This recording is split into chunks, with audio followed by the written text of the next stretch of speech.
Hey there. Welcome to our channel. We're so glad you're here. Please like, share, and subscribe to join us for awesome content. Also share this video with your family and friends. Let's get started. Cradled by stone and sky, you lie still beneath a sky so deep it feels bottomless. Above you, stars glimmer like scattered thoughts, each one ancient, each one distant. The air around your body is still. Your breathing slows, syncing with the rhythm of this silence. And somewhere in that quiet, a memory begins to stir. Not your own, but older. Something passed down through the bones of the earth. Something carried in stories whispered around fires long ago. You imagine the first time someone saw a streak of light across the heavens. A meteor, they would later call it. A brief flame tearing through the dark. Back then, it was a message, a miracle, or maybe a warning. It was magic falling from above. Sometimes it left behind fragments. Strange metals, heavier than stone, cold and gleaming. They didn't belong to this world, and yet they were here. People called them sky iron. Sacred, mysterious. They hammered them into blades and buried them in graves. Long before they knew the word asteroid, they understood wonder. And even now, a part of you still does. Your mind drifts upward, out past the atmosphere, through layers of air, into silence. Earth fades away behind you. You are no longer anchored by gravity. You are weightless, watching the world become a pale blue curve below. The stars are not so far now. They no longer seem untouchable. Here, in the stillness of space, the idea begins to form. What if those falling fragments were just the beginning? You float among thoughts that drift like satellites, quiet, precise, circling. Humanity has always searched for treasure. First in rivers, then in mountains, then in oceans and under ice. But the richest minds may not be on Earth at all. They may be orbiting us, unnoticed, in the slow ballet of space. You picture an asteroid. Not a jagged missile, but a quiet, tumbling stone. Not lifeless, not dead, but ancient. A remnant of creation itself. Born from the same dust that formed planets, shaped by gravity, frozen in time. Some are small as pebbles. Others stretch for miles. Some carry water, others metals, some carry secrets. You drift toward one now. Not to conquer, to observe. Its surface is pitted and dark, touched by eons of sunlight and silence. You reach out softly, as if not to wake it. Beneath the dust lies iron, nickel, platinum, elements familiar, yet older than any metal on Earth. Unrefined, untouched, they have waited in silence for billions of years. And now we are learning how to reach them. You think of rockets rising, long cylinders trembling with intention, peeling away from the Earth like seeds tossed into the void. You think of robotic arms extending from sleek machines, grasping at stone in the gentlest choreography. These are not pickaxes or shovels. These are whispers in orbit, precision guided by patience. Asteroid mining, you realize, is not a fever dream. It is a slow unfolding. Not a gold rush, but a quiet reaching, shaped by science, by caution, by imagination. You drift through the timeline of possibility. NASA probes already map the composition of asteroids from millions of miles away. A Japanese spacecraft once touched an asteroid briefly, collected dust, and brought it back. Grains of history nestled like pollen in a petal. Private companies are building prototypes, planning missions, imagining profits. Nations are drawing up laws. The sky is no longer empty. But the dream is not just about wealth. You feel it somewhere deeper, a sense of stewardship, of survival. Water locked in icy asteroids could sustain astronauts, be broken into oxygen to breathe or hydrogen to fuel. Metals might build habitats, satellites, or tools, no need to launch them from Earth. Perhaps these drifting stones are not just mines, but way stations, gateways, steps across the stars. You exhale slowly. Of course, there are questions. There is risk. There is vast, unknown silence. But tonight, none of that feels frightening. Feels full of meaning, full of movement. After all, the stars have always offered riddles. They were never meant to be solved all at once. You remember how humans once stared at the sea with similar wonder. unsure what lay beyond the horizon, certain only that something called. Now the sea has been mapped, and ships cross without fear. Maybe space, too, will one day feel familiar. But for now, it is enough to float here among possibilities. Asteroids pass slowly in the distance, like thoughts waiting to be remembered. You drift gently in their presence. Not in pursuit, but in reflection. They are not obstacles. They are invitations. And the sky, vast and black and beautiful, no longer feels indifferent. Feels like it's listening. You are small. You are quiet. And still, you are part of this unfolding story. One where Earth is not the only ground that matters.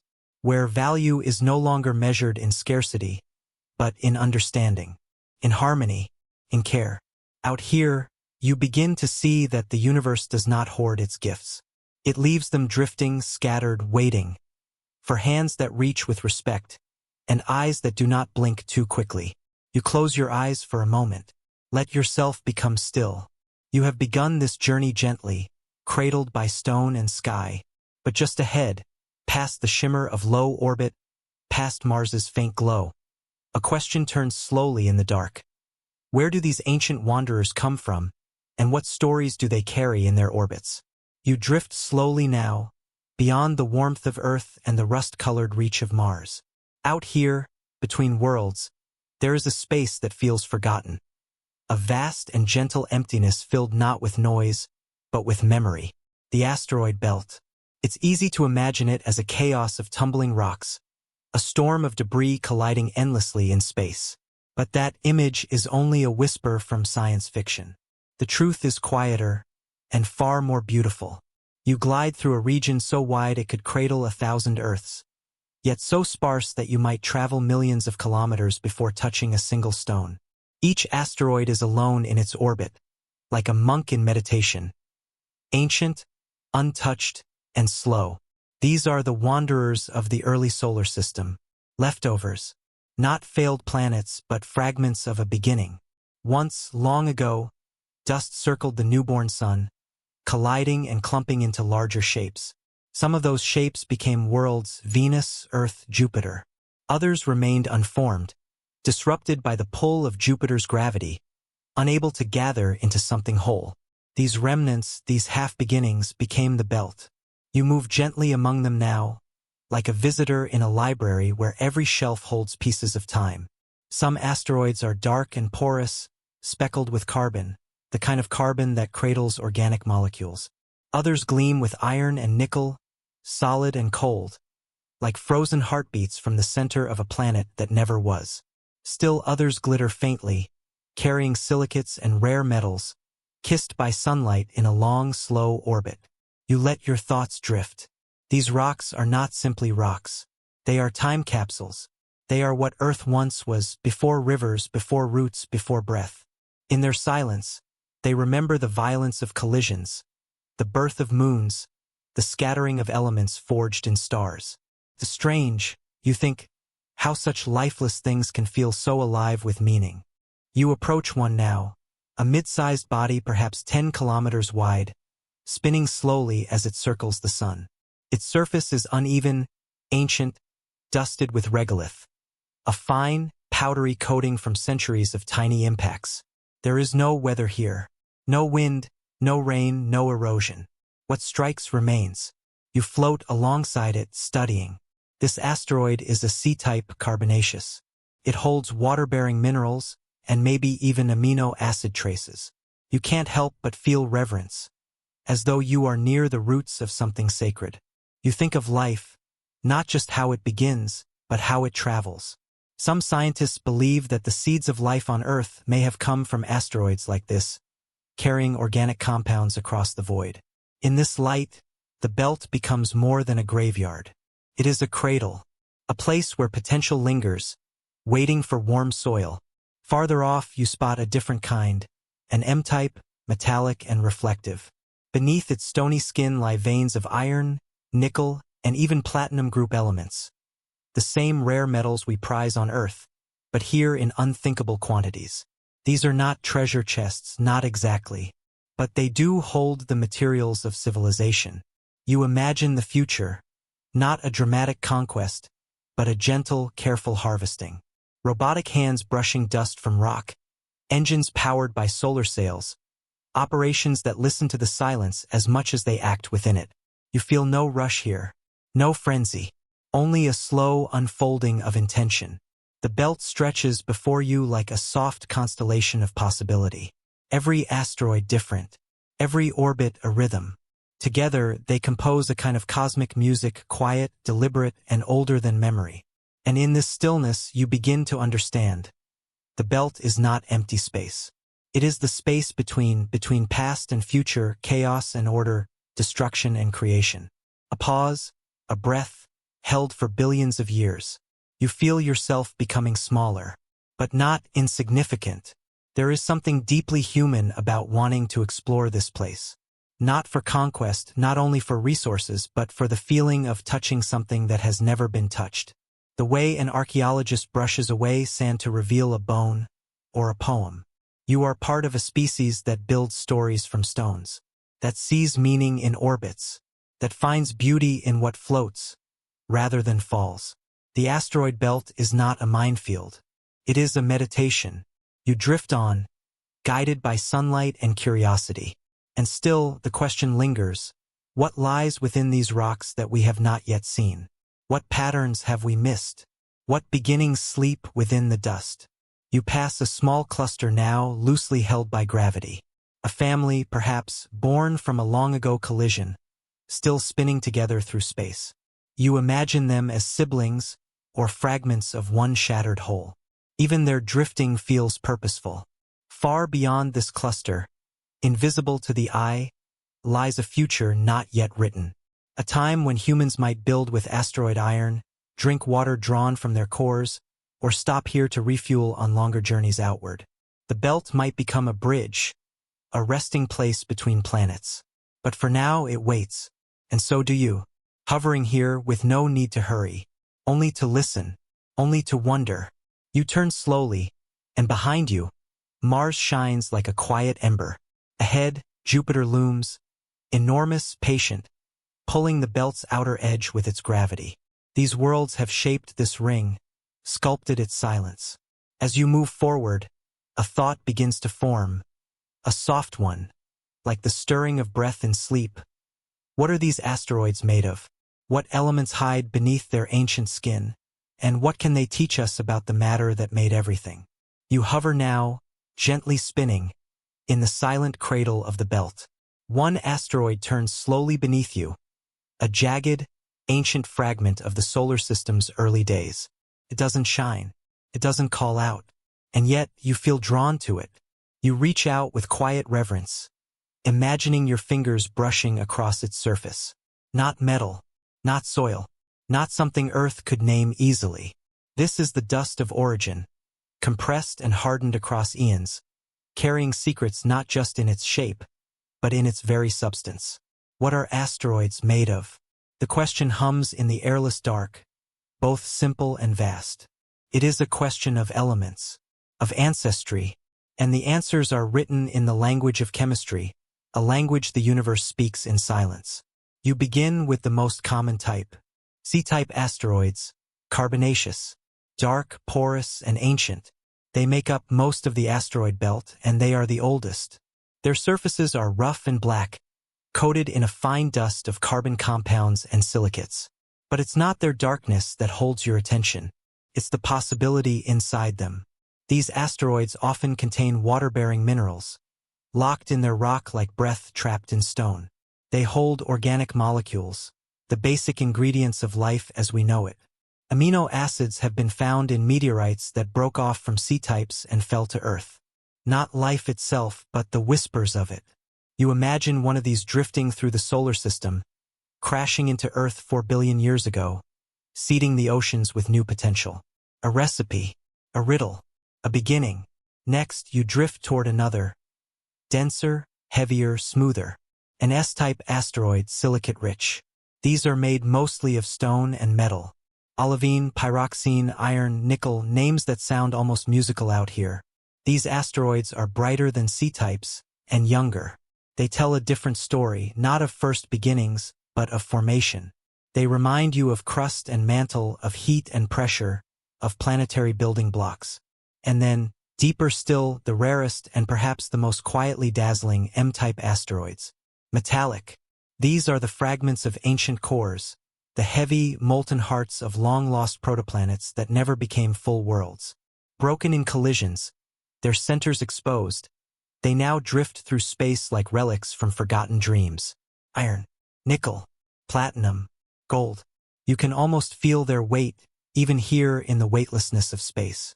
You imagine the potential they carry, not just economically but symbolically. To mine an M-type asteroid is to reach into the core of something primordial, to touch the center of a would-be planet, to cradle the condensed history of a world that almost was. Your mind wanders to Psyche, the asteroid NASA plans to visit. It may be an exposed planetary core, metal-rich and massive. We've never seen anything like it up close. You imagine what that first contact might feel like, the soft crunch of boots on metal dust, the echo of tools on nickel billions of years old. Not just exploration, but reunion. And still, there are others. Some asteroids carry water ice just beneath their dusty skin. Not in pools, but in crystals, in minerals, in frozen whispers. Others may hold volatile elements like sulfur, phosphorus, even trace gases. Each one a puzzle piece, a chemical memory, a forgotten paragraph in the story of the solar system. And yet, it isn't only what they are made of that matters. It's why. Why did this one hold water and carbon, while that one holds iron and platinum? Why did one become a world, while another remained a rock? You begin to feel that these asteroids are more than materials. They are timelines. Some formed close to the sun, where heat burned away lighter elements, leaving only metals and stone. Others formed farther out, where ices could survive, where complex molecules could coalesce. In their differences, they map the invisible contours of the early solar system, gradients of heat, gravity, and motion that sculpted everything we know. You think of Earth now, far behind you. Its mountains, its mines, its layers of crust and core. All that richness, all that diversity, built from the same ingredients now floating quietly here in the belt. To study an asteroid is to study yourself, your planet, your past, and perhaps your future. You picture a future miner, not in a helmet of steel but one of glass, floating beside a small asteroid, slowly slicing it open, sample by sample, studying its grain, extracting platinum, collecting ice, not to plunder but to preserve, not to strip but to understand.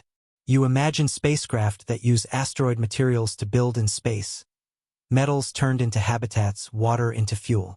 Each mined asteroid a chapter added to humanity's reach. Not conquest, collaboration, a shared story told in stone. And yet, even here in all this material possibility, you feel the tug of humility.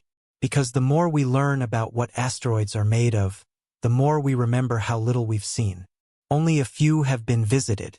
Fewer still have shared their dust. Each time we land or sample or even map, we are surprised. The rocks do not always match our theories. They remind us, knowledge is not given. It is earned. And sometimes it arrives grain by grain.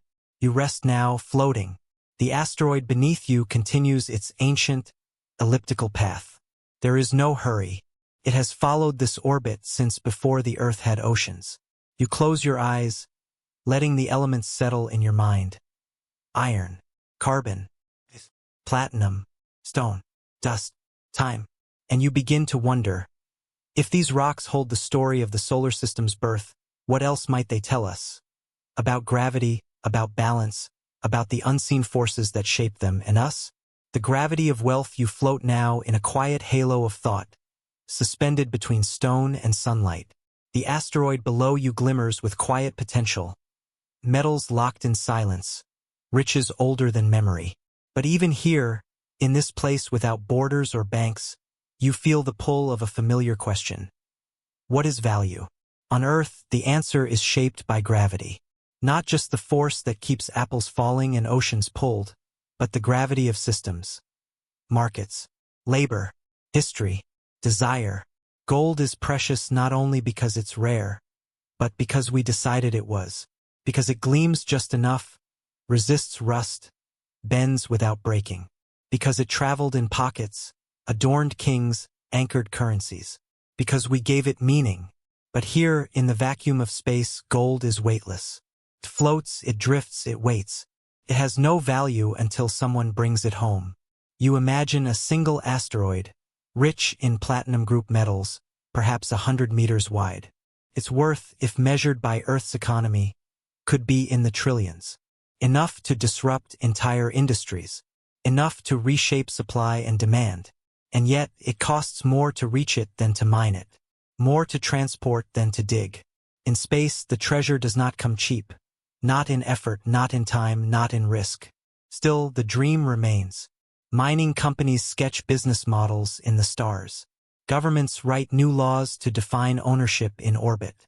Economists imagine bubbles of asteroid-borne wealth flooding Earth's market, driving prices down, stirring chaos. You begin to see that riches in space do not behave like riches on Earth. Here, there are no vaults, no borders, no ground to hold what you've claimed. Only orbits, only mass, only motion. Even the act of mining must obey different rules. Too much thrust and the asteroid spins. Too much heat and the surface sublimates. Delicate operations require robotic arms that move like breath, not muscle. You cannot blast or shovel. You must coax. The economics of space are built on patience. On launch windows, on delta V, on return trajectories. Time becomes the currency. Fuel becomes the tax. But deeper still, below the logistics and models and markets, another layer of value begins to stir. You think of Earth. Its mines hollowed, its mountains scraped, its rivers sifted for flakes of gold. You think of the cost we paid for beauty, for industry, for growth. Could mining the stars offer relief? Could it spare the soil, the forests, the human lives spent underground? Could we move our extractive hunger upward and leave Earth more whole? It is a hopeful thought, but it is not a simple one, because wherever we go, we bring ourselves, our needs, our systems, our shadows. What would it mean to treat an asteroid as more than a rock? To see it not only as wealth, but as witness? Not a product, but a partner in our journey outward? You drift through these thoughts like you drift through space, slowly, reflectively. No answers, only questions with orbits of their own. Already, we're beginning to make decisions. Some companies propose extracting metals and bringing them home. Others dream of using asteroid materials in space, building satellites, habitats, refueling stations. Using what's already out here to stay out here. It's efficient. It's ambitious. It's different. And yet, you feel the tug, the old gravity, that sense of wanting more. If we can mine one asteroid, why not 10? Why not all? Value, you realize, is never just about the material. It's about balance. And balance in space requires a different kind of thinking. Not just what can be taken, but what should be. Not just what is profitable, but what is sustainable. Not just what is allowed, but what is wise. Loving this? Hit that subscribe button to keep up with our videos.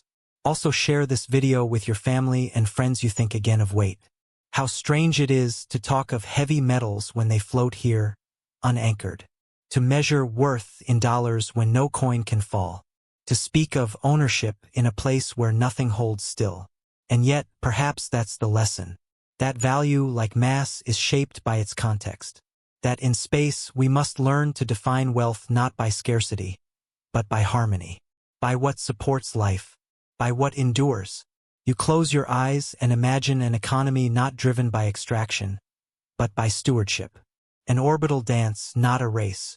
A way of working with space, not upon it. It may sound distant.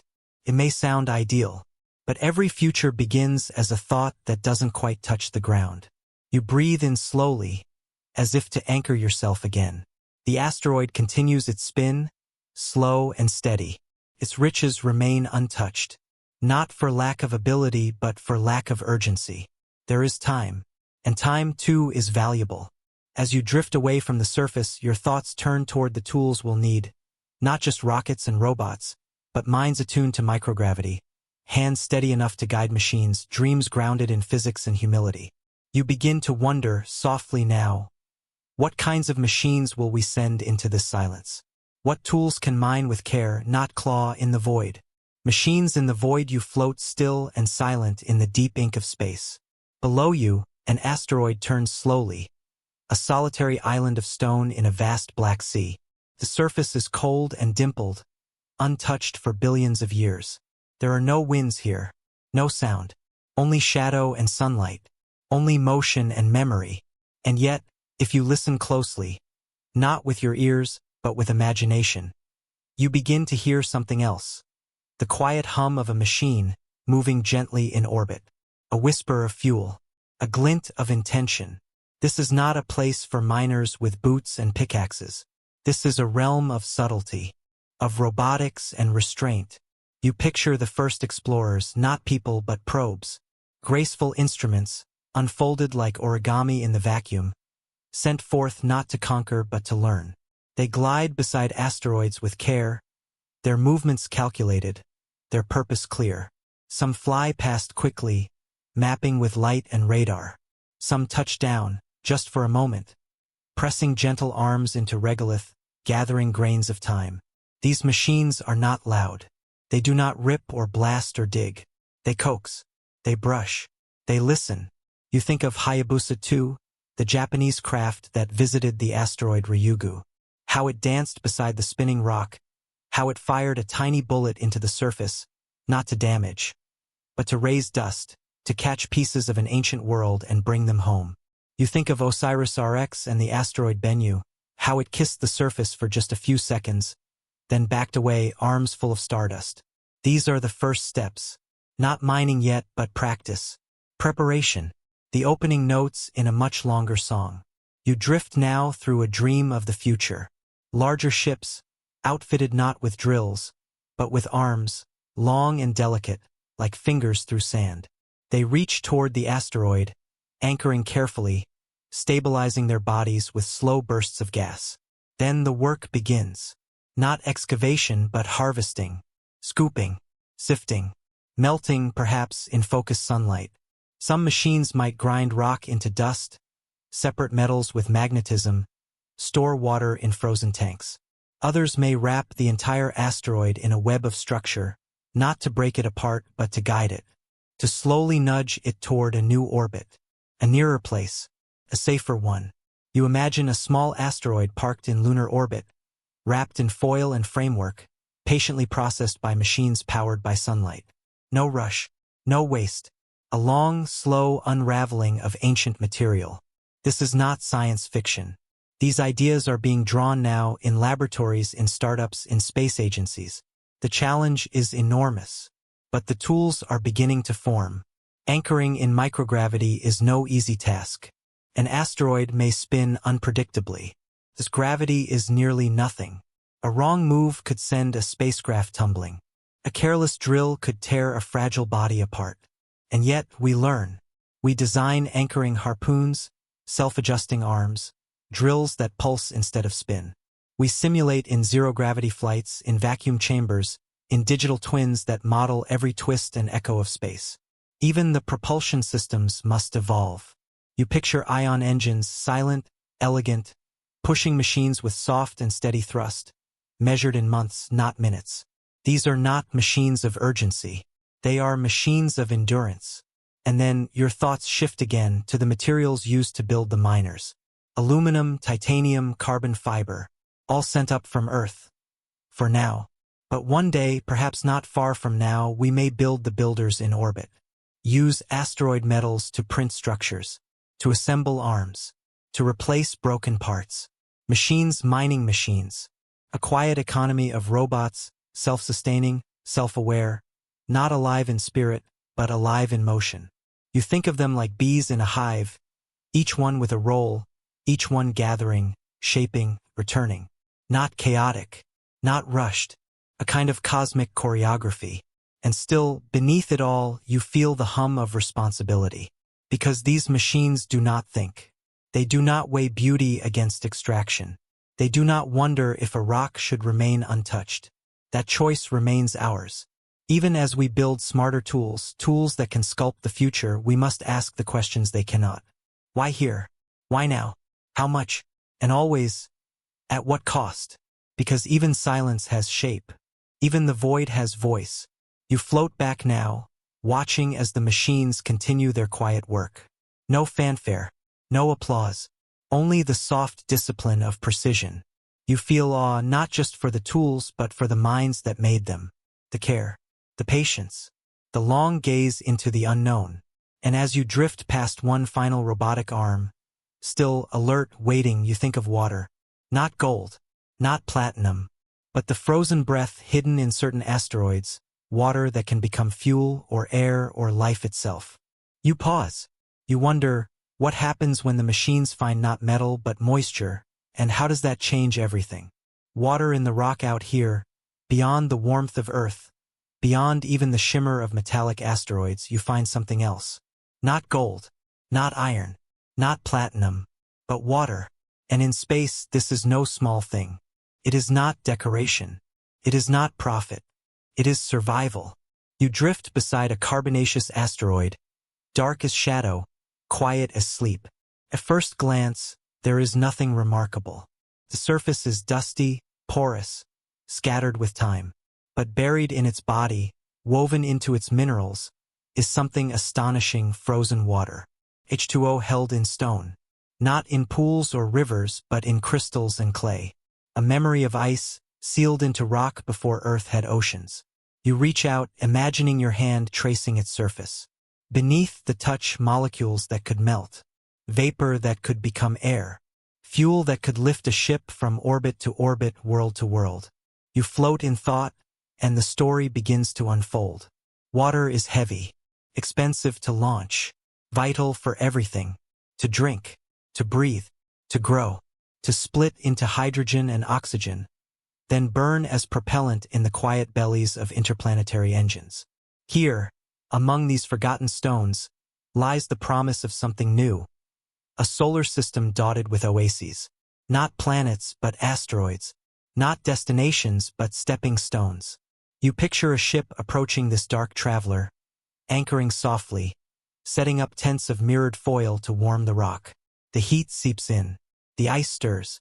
It becomes vapor, then gas. It's captured, condensed, stored. Drop by drop, future journeys take shape. No need to haul water from Earth's deep well. No need to carry every breath. Here, among the belt's ancient bodies, is the possibility of self-sufficiency. The beginnings of an off-world ecosystem. You imagine astronauts pausing at a refueling depot carved from an asteroid, their ship drinking water recycled from stone. You imagine greenhouses orbiting between planets, their moisture fed not by Earth's rain, but by these drifting reservoirs. You imagine children born in orbit one day, their first sips drawn from ice older than the moon. And still, the idea deepens. Water is more than liquid. It's memory, it's motion, it's the universal solvent, an invitation to chemistry, and perhaps to life. Some asteroids carry not just water, but the shadows of carbon. Complex molecules, chains and rings, hints of what might have once stirred, if not life itself, then its alphabet.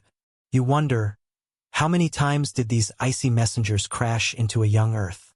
How many oceans did they help to fill? How many strands of life began with a droplet from the stars? And if Earth was seeded this way, could it happen again somewhere else? You drift slowly now, your breath steady, your thoughts fluid. The cold no longer feels empty, feels full. Full of waiting, full of meaning, full of potential. And yet, this too is not simple. To extract water is to alter the rock. To warm it is to change it. There is no tapping gently without consequence. You imagine machines built with care, harvesters that work slowly, respectfully. Not ripping but coaxing. Not draining but listening. Each asteroid is different. Some are generous. Some are fragile. Some crack when heated. Some crumble when touched. Knowledge, again, must come first. Mapping, testing, learning how each body holds its breath. You pause, your body still, your mind wide.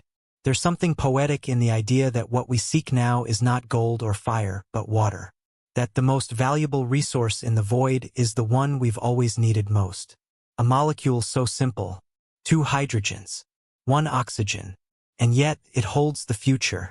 Fuel for journeys, air for lungs, rain for seeds. You watch as a distant asteroid catches the light just right, and for a moment, its ice glints like a mirror, not reflecting you exactly but something deeper, the shape of what's to come. And as you drift farther, you feel it, the soft gravity of a new question pulling at your thoughts. If water lies hidden in these distant rocks, could the moon become a meeting point? A harbor between Earth and the belt? A place to pause, refuel, and reach again? The moon as a middleman, you turn now toward a face you know well. Gray, silent, familiar. It watches Earth with steady patience, never blinking, never turning away. The moon. For so long, it was the end of a journey. The flag planted, the dust kicked up, the breathless return. But now it begins to feel different. Not a destination, connection, a middle place. You drift toward it slowly, leaving behind the whisper of icy asteroids. Earth still turns behind you, blue and breathing. The belt lies ahead, cold and ancient. But here, just here, the moon floats in between. You land softly, boots press into powder. The ground gives slightly, then holds. No wind, no sound, only the crunch of motion in vacuum. You look around. The surface is quiet, but not empty. In your mind, you begin to build. You see a landing site flat and wide, marked by precision burns from steady engines. Beside it, a tower of sunlight-catching panels, unfolding like mechanical petals. In the shadows of nearby craters, a rover digs slowly into regolith, searching for ancient frost. The moon's gravity is light, just 1/6 of Earth's pull. Here, ships don't need to burn so hard to escape. Takes less fuel to launch, less effort to reach the stars.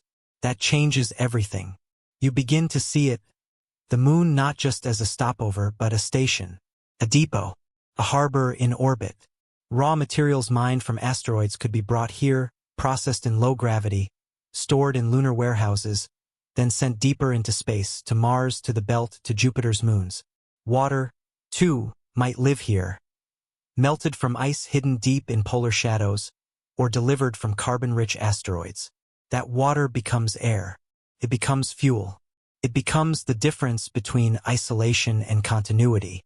You imagine refueling stations tucked into the moon's crust.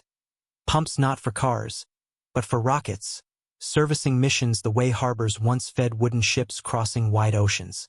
You walk farther across the regolith. Each step is slow, light, deliberate. No rush, no sound but the whisper of your breath. In your helmet, you imagine the hum of construction, a modular base grown piece by piece. Built from lunar soil, pressed and melted into bricks. Structures printed by machines that never sleep. Solar furnaces, vacuum forges, launch pads carved from ancient stone. The moon does not offer comfort.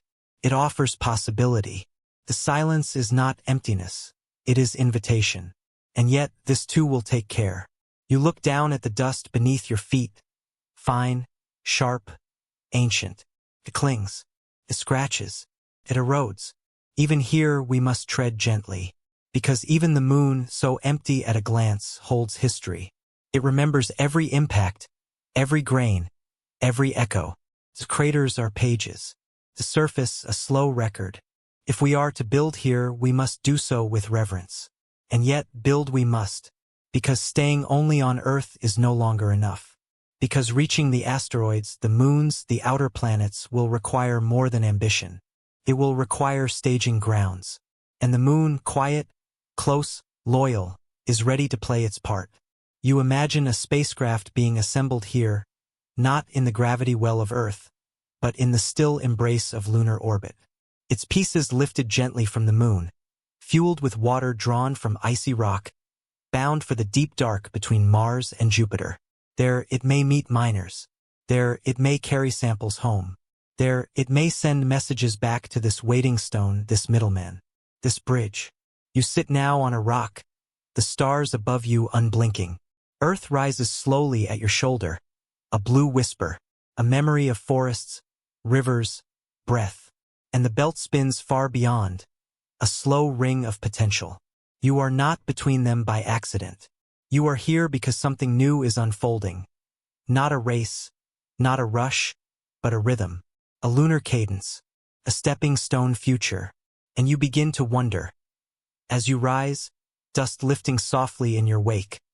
What happens when we begin to live here? Not just visit?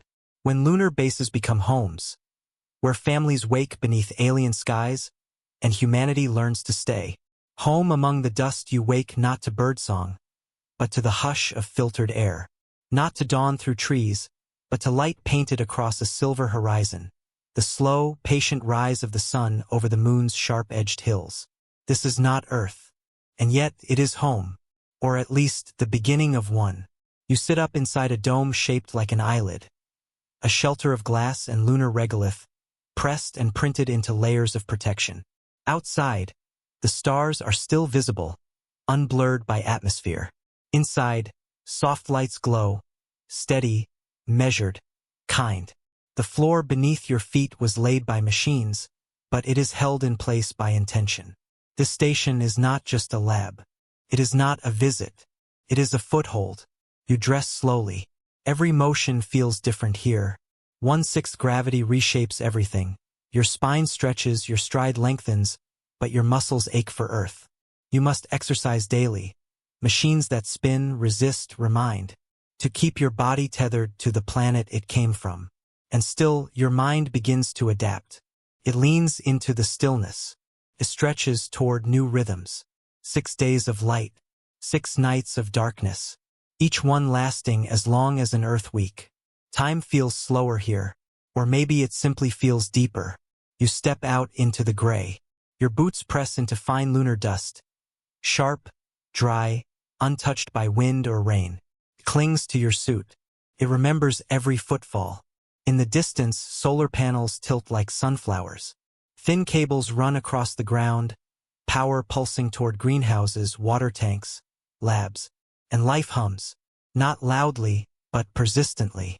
Tomatoes grow in soil mixed with lunar regolith, their roots coaxed by Earth microbes. Algae bloom in sealed tubes, turning carbon into oxygen. Water is filtered, recycled, blessed and reborn. Everything is used. Everything is measured.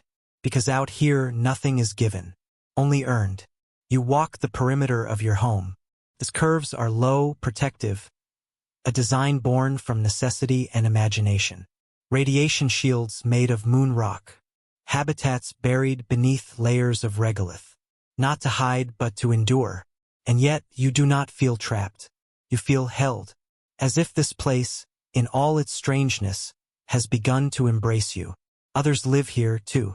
Families, scientists, engineers. Not in cities, not yet. But in clusters, pods, modules, shelters linked by corridors of shared breath. There is laughter. There are birthdays and games and long quiet meals. There are arguments, too, because humans carry conflict even to the stars. But there is something else here. A softness, a slowness, a new kind of closeness born from distance. You share everything. Resources, tasks, space, stories, dreams. No one here can afford to be alone for long. You begin to notice how the moon shapes your thoughts, how its stillness seeps into your bones, how its silence invites introspection. There is time to think here, to listen, to imagine, and you begin to ask what kind of society grows in dust, what values survive beyond gravity. Do we build a mirror of Earth with its hurried markets and borders? Or do we try something gentler, something new? Because to live here is to live deliberately, to choose each action, to know the cost of each breath. And slowly, the moon begins to feel less like a stepping stone and more like a threshold. You are no longer visitors. You are part of the moon's surface now, and it, in turn, is part of you. But even here, the horizon pulls at your mind. You stand at the edge of a crater, staring up at the stars. The belt is out there, waiting. Mars, red and dusted, spins in silence. Europa's icy shell hides secrets beneath. The moon steadies you. It roots your breath. But your gaze still lifts. Because this is how humans move. We find home in one place and still long for another. Not to abandon, but to expand. To understand. You picture a child born here, raised in 1/6 gravity, eyes used to black skies, feet used to dusty soil. Will they dream of Earth as myth? Will they dream of Saturn's rings instead? Will they inherit this gentle, deliberate rhythm? Or will they invent one of their own? You smile beneath your helmet. The windless air carries no sound, but your thoughts echo in the stillness. You walk back toward the dome, toward warmth and green and light. Behind you, your footprints remain. In front of you, the future unfolds, one sealed door at a time. And as you step inside, brushing dust from your gloves, a question flickers softly in your mind. If this is our first home beyond Earth, what kind of world will we create when we begin to reach the asteroids? Not with machines, but with people? People among the rocks you float again, deeper this time, beyond the moon, past Mars, whose rust-red surface fades behind you. Now, the space between worlds grows wide. And yet, you are not alone. A spacecraft hums quietly nearby, its solar sails taut, catching invisible winds. Lights blink steadily along its frame. Inside, people move in slow arcs. They are not visiting. They are arriving. This is not a one-way mission. It is not an experiment. It is the beginning of presence. You approach a small asteroid, not much larger than a mountain, irregular in shape, charcoal gray, with tiny pocks and cliffs. Around it, a habitat orbits, a cluster of modules, connected like beads on a string. This is home now. Not a dome on solid ground, but a ring of life gently circling stone. Inside the modules, warmth, water recycled again and again, plants growing in compact rows, voices, laughter, music played softly on quiet nights. You imagine waking in this orbiting home, looking out a porthole to see not sunrise or sunset, but the asteroid slowly turning, its surface glinting faintly in starlight. There is no up or down here, only center and spin, only the quiet equilibrium of microgravity. And so, life adapts. People wear magnetic boots, use handlebars along the walls, drift instead of walk.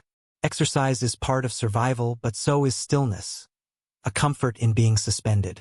You picture a miner not with shovel or pickaxe, but with a tablet in hand, guiding a robotic arm outside the station. The arm extends toward the rock, brushes gently, collects a sample. Every motion is calculated, slow. There is no rush. The asteroid is not stripped. It is studied, understood. Some fragments are smelted, turned into spare parts, printed into tools using onboard 3D fabricators.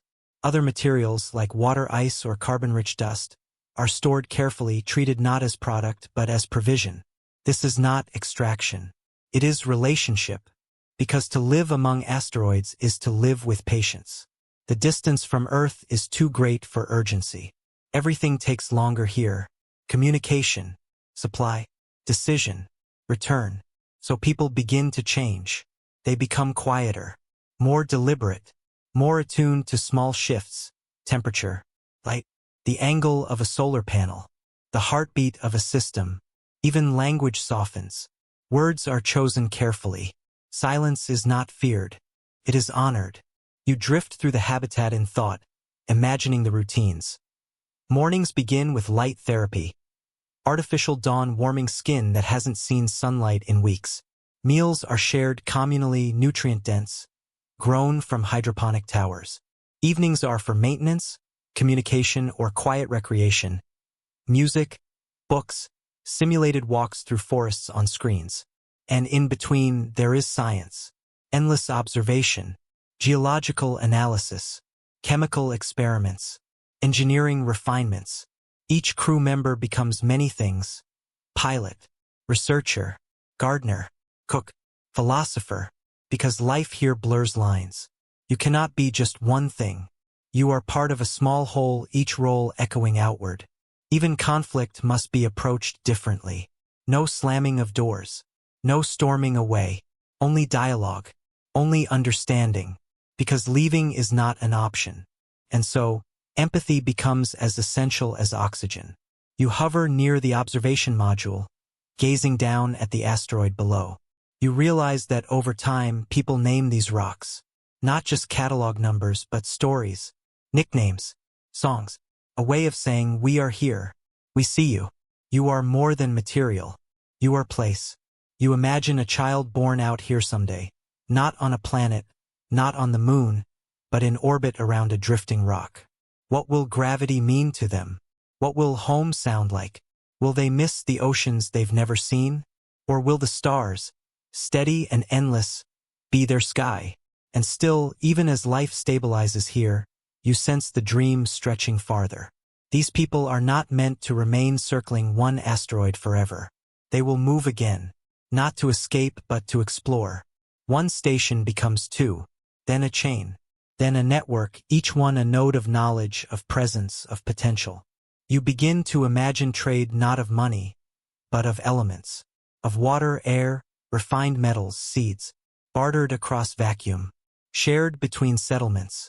And perhaps stories too, carried by signal or voice, of how one team coaxed platinum from dust, or how a child learned to plant tomatoes in microgravity. The belt becomes less frontier, more neighborhood, and still Earth remains in every breath. It is the origin, the blue cradle, the memory of gravity and green. But out here something new begins to take root. Not a replacement, an extension, not isolation, but expansion. You close your eyes. You imagine drifting past another habitat, its lights blinking softly like a distant lighthouse. Inside, someone plays a slow tune on an old instrument. Another voice hums along, and the rock turns. Ancient, patient, unbothered. The people stay, and live, and listen. And somewhere in that stillness, a question stirs again. This time more urgent, more tender. If life can grow here, among drifting stones, might we one day reach the moons of Jupiter? And if we do, what will we find beneath Europa's frozen shell?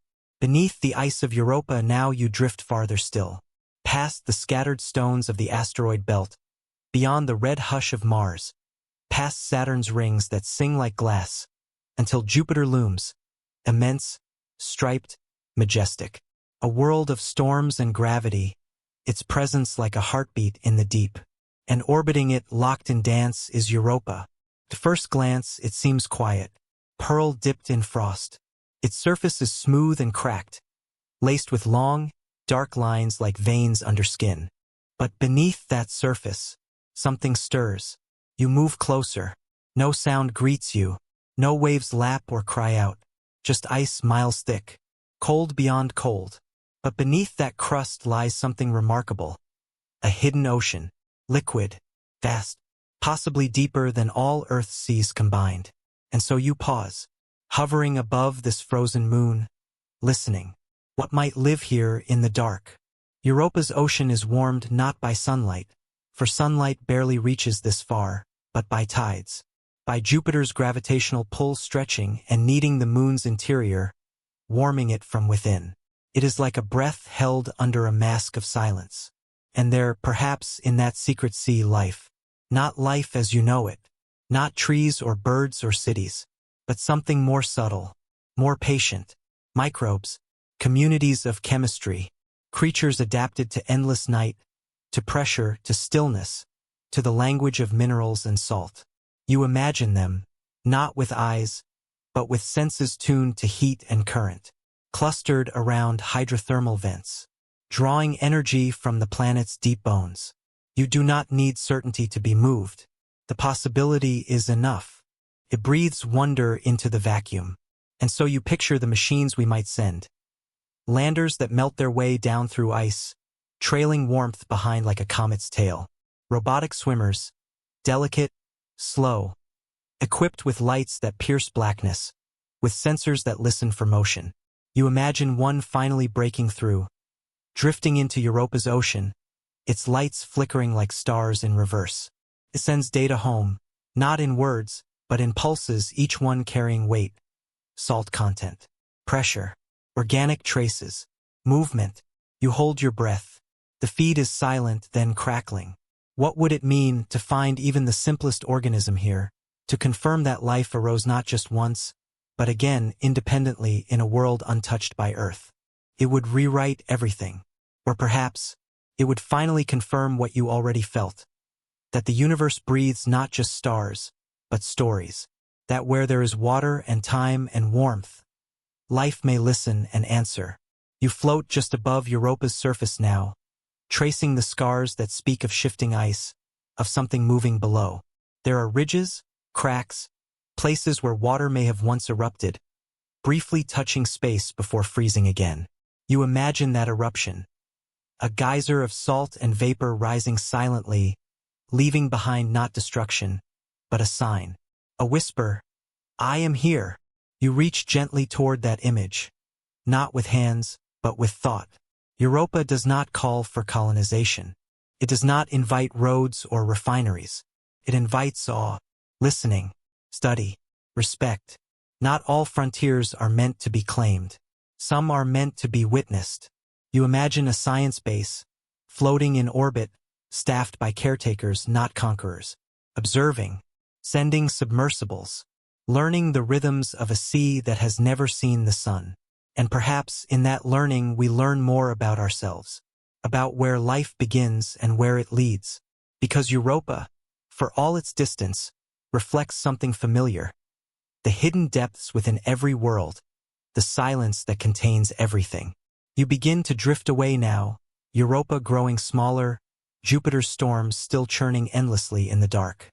You think of Earth, of oceans stirred by moonlight, of explorers sailing into the unknown, not knowing what waited at the edge.